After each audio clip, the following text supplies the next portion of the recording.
સેનાની ઉત્તરી કમાન દ્વારા જમ્મુ કાશ્મીરમાં આયોજિત એક ભવ્ય સન્માન સમારોહમાં વીરતા અને વિશિષ્ટ સેવા માટે કુલ 93 સૈન્ય પુરસ્કારો એનાયત કરવામાં આવ્યા। જમ્મુ કાશ્મીર અને લદ્દાખ સહિતના સંવેદનશીલ સરહદી વિસ્તારોમાં ફરજ બજાવતા ભારતીય જવાનોના અપ્રતિમ શૌર્યને સન્માનિત કરવા માટે તાજેતરમાં એક વિશેષ પદક વિતરણ સમારોહ યોજાયો હતો।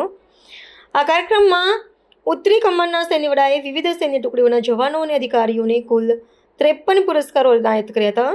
આ સન્માન મુખ્યત્વે આતંકવાદ વિરોધી અભિયાનો અને અતિ ઊંચાઈ ધરાવતા દુર્ગમ ક્ષેત્રોમાં તૈનાતી અને સરહદ પરના અત્યંત પડકારજનક મિશનોમાં દર્શાવેલી અસાધારણ બહુદારી માટે બહાદુરી માટે આપવામાં આવે છે। આ પુરસ્કારોનું વિશ્લેષણ કરતા સૈન્ય પ્રવક્તાએ જણાવ્યું હતું કે પ્રત્યેક પદક સૈનિકોની રાષ્ટ્ર પ્રત્યેની અતૂટ નિષ્ઠા અને કર્તવ્યપરાયણતાનું પ્રતીક છે। ખાસ કરીને જમ્મુ કાશ્મીર અને લદ્દાખ જેવા વ્યૂહાત્મક રીતે મહત્વપૂર્ણ ભૌગોલિક વિસ્તારોમાં શાંતિ અને સુરક્ષા જાળવી રાખવા માટે સેનાએ જે પરિશ્રમ કર્યો છે તેનું આ ઉચિત સન્માન છે।